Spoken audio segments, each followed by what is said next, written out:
ನಮಸ್ಕಾರ. ಸುವರ್ಣ ವಾಹಿನಿಯ ವಿಶೇಷ ಕಾರ್ಯಕ್ರಮಕ್ಕೆ ನಿಮಗೆಲ್ಲ ಆತ್ಮೀಯ ಸ್ವಾಗತ. ನಾನು ಗಬ್ರೀಶ್ ಅಕ್ಕಿ. ಎಲ್ಲರಿಗೂ ದೀಪಾವಳಿಯ ಶುಭಾಶಯಗಳು. ಎಲ್ಲೆಡೆಯೂ ದೀಪಗಳು, ಎಲ್ಲೆಡೆಯೂ ಬೆಳಕು. ಈ ಬೆಳಕು ನಿರಂತರವಾಗಿ ನಿಮ್ಮ ಜೀವನದಲ್ಲಿ ಇರಲಿ ಅಂತ ಹಾರೈಸ್ತಾ ಇವತ್ತಿನ ಈ ಕಾರ್ಯಕ್ರಮಕ್ಕೆ ಹಾರೈಸ್ತಾ ನಿಮಗೆ ಸ್ವಾಗತಿಸ್ತಾ ಇದ್ದೀನಿ. ನಮ್ಮ ಜೊತೆಗಿದ್ದಾರೆ ಶ್ರೀ ರಘುಬರ ಸೌಖ್ಯದಾತ ಬಾರಿ ತೋರೆ ಸುತ ಜನ ನೀಡುತ್ತ ಶ್ರೀ ಗಾವರಾಬಡಿ. ಇದು ಯಾವ್ದಾದ್ರು ಕಾರ್ಯಕ್ರಮ ಆರಂಭದಲ್ಲಿ ಆ ಟೈಪ್ ಶುರು ಮಾಡ್ತಾರೆ ಎಲ್ಲರೂ. ಓಕೆ, ನಿಮಗೆ ಸ್ವಾಗತ. ಎನಿವೆ ಜಗೇಶ್ ಅವರೇ, ಈ ಕಾರ್ಯಕ್ರಮಕ್ಕೆ ಇವರು ಆಡ್ತಾರ ನಿಮಿಷ ರೀ. ಇಲ್ಲ ನನ್ನ ಪೋರ್ಷನ್ ಅವರೇ ಮುಗಿಸ್ಬಿಟ್ರು. ನಿಮಗೂ ಕೂಡ ಸ್ವಾಗತ ಈ ಕಾರ್ಯಕ್ರಮ ಮೇಡಮ್. ನಮಸ್ಕಾರ. ಮೊದಲನೇದಾಗಿ ನಿಮಗೆ ದೀಪಾವಳಿ ಹಬ್ಬದ ಶುಭಾಶಯಗಳು ಜಗೇಶ್ ಮತ್ತು ಪರಿಮಳ ದಂಪತಿಗಳಿಗೆ. Thank you. ನನಗೂ ಅಷ್ಟೇ, ಮತ್ತು ನಿಮಗೂ ಅಷ್ಟೇ, ಮತ್ತು ನಿಮ್ಮ ಎಲ್ಲ ಸಿಬ್ಬಂದಿ ವರ್ಗಕ್ಕೆ, ಇಡೀ ಕರ್ನಾಟಕ ಜನತೆಗೆ ಎಲ್ಲರಿಗೂ ಕೂಡ ದೀಪಾವಳಿ ಹಬ್ಬದ ಹಾರ್ದಿಕ ಶುಭಾಶಯ. ಓಕೆ ಸರ್, ದೀಪಾವಳಿ ಅಂದರೆ ನಮಗೆ ಯೂಶ್ವಲಿ ಸಿನಿಮಾ ರಂಗದವ್ರಿಗೆ ದೀಪಾವಳಿ ಒಂದು ತುಂಬ ಒಂದು ನಂಟಿರುತ್ತೆ. ಯಾಕಂದರೆ ನಾವು ದೀಪಾವಳಿ ಸಂದರ್ಭದಲ್ಲಿ ಸಿನಿಮಾ ರಿಲೀಸ್ ಮಾಡಬೇಕಂತ ಅನ್ಕೋತಿರ್ತೀವಿ. ದೀಪಾವಳಿ ಟೈಮಲ್ಲಿ ಸಿನಿಮಾ ನೋಡೋದು ಜಾಸ್ತಿ, ಆ ಥರ ಒಂದು ಇರುತ್ತೆ. ನಿಮ್ಮದು ಕೂಡ ದೀಪಾವಳಿ ಆಸ್ಪಾಸಲ್ಲೇ ರಿಲೀಸ್ ಆಗ್ತದೆ ನಿಮ್ಮ ಸಿನಿಮಾ. ದೀಪಾವಳಿ ನಂತರ ಸಮಯದಲ್ಲೇ ಸೂಕ್ತವಲ್ಲ. ಹಾಂ, ಕನ್ನಡ ಚಿತ್ರರಂಗಕ್ಕೆ ಇದೊಂದು ಸೆಂಟಿಮೆಂಟು.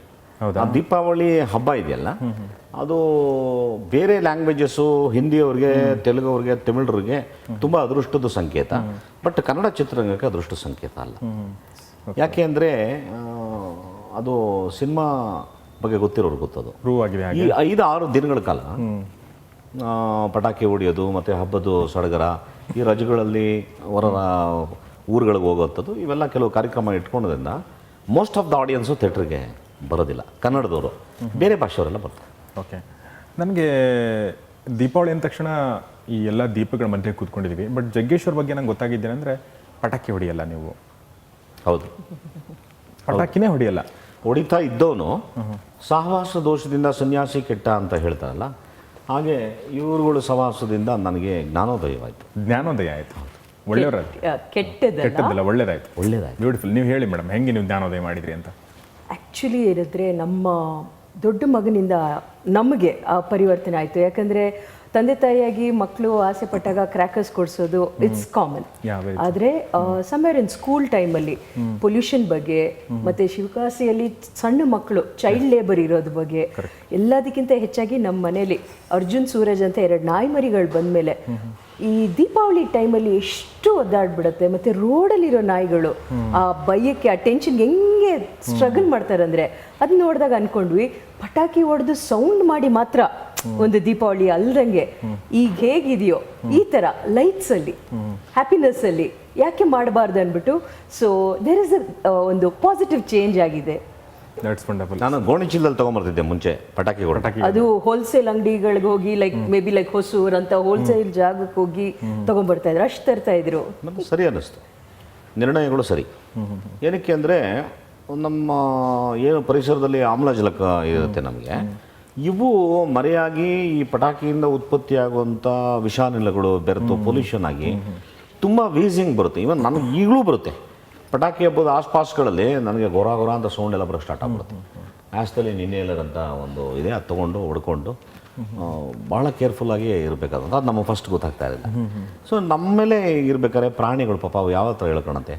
ನಾನು ಸುಮ್ಮನೆ ನಮ್ಮ ಮನೆ ಆಸ್ಪಾಸಲ್ಲಿ 4-6 ಪಾರಿವಾಳಗಳು ಕಾಣಿಸ್ತು. ನಾನು ಕಡಲೆ ಹಾಕೋಕ್ಕೆ ಸ್ಟಾರ್ಟ್ ಮಾಡಿದೆ, 2 ಬಂತು. ಅವು ಮರಿ ಹಾಕಿ 25-30 ಬರುತ್ತೆ. ಅವ್ರ ಅಲಾರಾಮ್ ಥರ 6 ಕಾಲಕ್ಕೆ ಬರ್ತಾರೆ. ಬಂದು ಅಷ್ಟು ಜನನೂ ತಿನ್ಬಿಟ್ಟು ಹ್ಯಾಪಿಯಾಗಿ ಹೋಗ್ತಾರೆ. ಅದ್ರ ಜೊತೆ ಪಾರಿವಾಳಗಳ ಜೊತೆಗೆ ಇದು ಪ್ಯಾರೆಟ್ಗಳು ಬರುತ್ತೆ, ಅಳಿಲ್ಗಳು ಬರುತ್ತೆ. ಎಷ್ಟು ಚೆನ್ನಾಗಿದೆ ಅಂದರೆ ಪಾಪ ಇವು ಎಲ್ಲಿ ನಿಮ್ಮ ಮನೆ ಎದುರುಗಡೆ ಬರ್ತವೆ ಎಲ್ಲ ನೋಡಿ, ಇವೆಲ್ಲ ಹೆಂಚು ಮೇಲೆ ಪಕ್ಕದಲ್ಲಿ ಎಲ್ಲ ಮೇಲೆ ಇರ್ತವೆ. ಈಗ ಆಯ್ತಾ, ಈ ಪಟಾಕಿ ಹಬ್ಬದ ಸೀಸನ್ ಪಾಪ ಒಂದೂ ಇರಲ್ಲ, ಎಲ್ಲಿ ಹೋಗ್ತವೆ ಗೊತ್ತಿಲ್ಲ. ಅವಕ್ಕೇನು ಮಾನಸಿಕ ಹಿಂಸೆ ಆಗುತ್ತೋ, ಕಡಲೆ ಹಾಕೋರು ತಿನ್ನಕ್ಕೆ ಬರಲ್ಲ, ಬಹುಶಃ ಸೌಂಡು ಇದಕ್ಕೆಲ್ಲ ಹಾರೋಗ್ತವೆ ಅಂತ ಕಾಣಿಸುತ್ತೆ. ಇವನ್ ನಮ್ಮನೆ ನಾಯಿಗಳು ಒದ್ದಾಡ್ತಾ ಇರ್ತವೆ. ಸೊ ಅದಕ್ಕೆ ನಾವೇನು ಮಾಡ್ತೀವಿ, ನನ್ನ ಮಗನ ರೂಮಲ್ಲಿ AC ಹಾಕ್ಬಿಟ್ಟು ಅವನ್ನ ಕೂಡ ಹಾಕ್ಬಿಡ್ತೀವಿ ಅಲ್ಲಿ, ಪೊಲ್ಯೂಷನ್ ಆಗಬಾರ್ದು ಅಂತೇಳಿ. ಸೊ ಇವತ್ತು ನನ್ನ ಒಂದು ಅನಿಸಿಕೆ ಏನು ಅಂತಂದರೆ, ನಾವು ಈ ಬೆಳಕಿನ ಹಬ್ಬನ ಭಾಳ ಸಂತೋಷವಾಗಿ ಬೆಳಕಿನ ಮಧ್ಯ, ಬೆಳಕಿನ ಸಂಕೇತ ಬಂದು ಕತ್ತಲನ್ನು ಹೋಗಲಾಡಿಸಿ ಬೆಳಕು ಬರೋದು ಅಂದರೆ ಅದರದ್ದು ಸಂಕೇತ ಏನು ಅಂದರೆ ಕಷ್ಟಗಳು ಹೋಗಿ ಸುಖ ಬರುವಂಥದ್ದು. ಮತ್ತು ಏನೇ ಒಂದು ಇಲ್ ಫೀಲಿಂಗ್ ಇದ್ದರೆ ಹೋಗಿ ಒಂದು ಪಾಸಿಟಿವ್ ಎನರ್ಜಿ ಬರುವಂಥದ್ದು. ಇದು ಪ್ರತಿಯೊಂದು ಹಿಂದೂ ಹಬ್ಬದ ಸಂಪ್ರದಾಯಗಳು. ಇವನ್ನ ಒಂಥರ ಕರ್ಕಶವಾಗಿ ನಾವು ಡಮಾರ್ ಡಿಮೀರ್ ಅಂತ ಸದ್ದುಗಳನ್ನ ಮಾಡ್ಕೊತ ಎಷ್ಟೋ ಪಾಪ ಏಜ್ಡು ಆಗಿರೋರಿಗೆ ಸ್ವಲ್ಪ ಹಾರ್ಟ್ ಪ್ರಾಬ್ಲಮ್ಸ್ಗಳಿರುತ್ತೆ, ವೀಸಿಂಗ್ ಪ್ರಾಬ್ಲಮ್ ಇರುತ್ತೆ, ಇವೆಲ್ಲರಿಗೂ ಸಾಕಷ್ಟು ಸಮಸ್ಯೆ ಆಗುತ್ತೆ. ನಾನು ಅಮೇರಿಕಾಗೆ ಹೋದಾಗ ನಾನು ನೋಡಿದ್ದು ಏನಂದರೆ ಎಲ್ಲರೂ ಕೂಡ ಅಲ್ಲೂ ಪ್ರಜ್ಞಾವಂತರು ವಿದ್ಯಾವಂತರು ಅವರು ಕೂಡ ಪಟಾಕಿಗಳನ್ನ ಬಳಸ್ತಾರೆ. ಆದರೆ ಅವರು ಒಂದು ಜಾಗವನ್ನು ನಿರ್ಣಯ ಮಾಡ್ಕೊತಾರೆ, ಎಲ್ಲಿ ಪೊಲ್ಯೂಷನ್ ಆಗಬಾರ್ದು, ಜನಕ್ಕೆ ತೊಂದರೆ ಆಗಬಾರ್ದು, ಆ ಥರ ಯಾವುದೋ ಗ್ರೌಂಡು, ಆಮೇಲೆ ಕೆರೆಗಳ ಪಕ್ಕದಲ್ಲಿ ಈ ಥರ ಜಾಗಗಳನ್ನೆಲ್ಲ ಬಳಸ್ಕೊತಾರೆ. ನಮ್ಮಲ್ಲಿ ಅದೆಲ್ಲ ಇಲ್ಲ. ನಮ್ಮಲ್ಲಿ ಎಷ್ಟು ವಿಕೃತವಾಗಿದ್ದೀವಿ ಅಂದರೆ ರೋಡಲ್ಲೇ ರಾಕೆಟ್ ಬಿಟ್ಬಿಡ್ತೀವಿ ಹಿಂಗೆ ಅಡ್ಡಡ್ಡ. ಅದು ಯಾರ್ಯಾರಿಗೋ ಹೋಗಿ ಡ್ಯಾಶ್ ಹೊಡೆದು ಅಲ್ಲೆಲ್ಲ ಹೋಗಿ ಬೈಕ್ ಅಂಟ್ಕೊಂಡು ಕೈನಲ್ಲಿ ಇಟ್ಕೊಂಡು ದೊಡ್ಡ ದೊಡ್ಡ ಪಟಾಕಿ ಹೊಡೆಯೋದು, ಇವೆಲ್ಲ ನಾವು ಕೂಡ ಅದು ಒಂದು ಒಳ್ಳೆ ಆರೋಗ್ಯಕರವಾದ ಸಿಸ್ಟಮ್ಸ್ ಮಾಡ್ಕೊಂಡ್ರೆ ಒಳ್ಳೆಯದು. ಒಂದು ಪಾರ್ಕ್ ಗಿರ್ಕು ಹೋಗಿ ಅಥವಾ ಒಂದು ಗ್ರೌಂಡ್ಗೆ ಹೋಗಿ ಎಲ್ಲ ಕಲೆಕ್ಟಿವ್ ಆಗಿ ಅಲ್ಲೇ ಎಂಜಾಯ್ ಮಾಡೋದು ಒಳ್ಳೆಯದು. Very true. ಇದು ಈ ಮೆಸೇಜನ್ನು ನಾವು ಸುವರ್ಣ ನ್ಯೂಸ್ ಮೂಲಕ ನಾವು ಪಟಾಕಿ ಬಿಟಾಕಿ ಅಂತ ವಿ ಆರ್ ಸ್ಪ್ರೆಡಿಂಗ್ ಇಟ್. ನಾನು ಆ ಟೈಮಲ್ಲಿ ಫೋನ್ ಮಾಡಿದಾಗ ನಂಗೆ ಹೇಳಿದ್ರು, ನೀವು ಹೇಳಿದಾಗ ನಂಗೆ ತುಂಬ ಖುಷಿ ಆಯ್ತು. ಯಾಕಂದರೆ ನಮ್ಮ ಇಂಟೆನ್ಷನ್ ನಿಮ್ಮ ಇಂಟೆನ್ಷನ್ ಒಂದೇ ಆಗಿದೆ. ಸುವರ್ಣ ನ್ಯೂಸ್ ಬೇರೆ ಬೇರೆ ಜನರ ಸೆಲೆಬ್ರಿಟಿಗಳು ಬೈಟ್ ತೊಗೊಂಡು ಕೂಡ ನಾವು ಇದು ಮಾಡ್ತಾಯಿದ್ದೀವಿ. ಪಟಾಕಿ ಬೇಡ, ಪಟಾಕಿ ಇಲ್ಲದೆ ದೀಪಾವಳಿ ಆಚರಿಸಿ ಅನ್ನೋದು ಕೂಡ. ಸೊ ಅದು ಒಂದು ಕಡೆ. ಸೊ ಇನ್ನು ನಿಮ್ಮ ಚಿತ್ರಕ್ಕೆ ಬರೋಕ್ಕಿಂತ ಮುಂಚೆ ನಂಗೊಂದು ಕುತೂಹಲ ಇದೆ. ನೀವು ಇಬ್ಬರು ಮದುವೆ ಆದ ನಂತರ ಮೊಟ್ಟ ಮೊದಲ ಬಾರಿಗೆ ದೀಪಾವಳಿ ಆಚರಿಸಿದ್ದು ಹೇಗಿತ್ತು ಜಗ್ಗೇಶ್, ಅಥವಾ ಯಾರಾದರೂ ಹೇಳ್ಬೋದು? ನೀವೇ ಹೇಳಿ. ಮದುವೆಗೆ ಮುಂಚೆಗಿಂತ before my marriage love period ಅಲ್ಲಿ that is most memorable Deepavali ನನಗೆ. ಅಂದರೆ ಕಾಯಿಲೆ ಪೀರಿಯಡ್ ಅಂತ. Love is a big disease. So ಈ ನಮ್ಮ ಹೀರೋ ಸಾಹೇಬ್ರಿಗೆ ವೆಯ್ಟಿಂಗು, ಇವರು ಬುಲೆಟಲ್ಲಿ ಪಾಸ್ ಆಗೋರು ಮನೆ ಮುಂದೆ.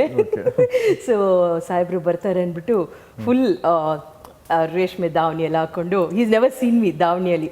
ಸೊ ಫುಲ್ ಆ ಖುಷಿಯಲ್ಲಿ ನನಗೆ ಲಾಂಗ್ ಹೇರ್ ಇತ್ತು, ಹಿಂದ್ಗಡೆ ಎಲ್ಲ ದೀಪ ಹಚ್ಚಿದ್ರೆ ನಾನು ಇವ್ರು ಬರ್ತಾರೆ ಅಂತ ಖುಷಿಯಲ್ಲಿ ನನಗೆ ಗೊತ್ತಾಗ್ಲಿಲ್ಲ. My hair got fire and ಎಲ್ಲೋ ಒಂಥರ ಕೆಟ್ಟ ಸುಟ್ಟು ವಾಸನೆ. ಅಂದರೆ then I realise my hair ಅಷ್ಟು ಮಟ್ಟಿಗೆ ಇವ್ರಿಗೂ ಇನ್ವಾಲ್ವ್ಮೆಂಟಲ್ಲಿ ವೆಯ್ಟಿಂಗ್. ಅವತ್ತು ಚಿಕ್ಕದಾಗಿದೆ ಹೇರ್, ತಿರ್ಗಾ ನನಗೆ ಗ್ರೋನೇ ಆಗಿಲ್ಲ. So that was a real memorable Deepavali ಅಂತ ಹೇಳ್ಬೋದು.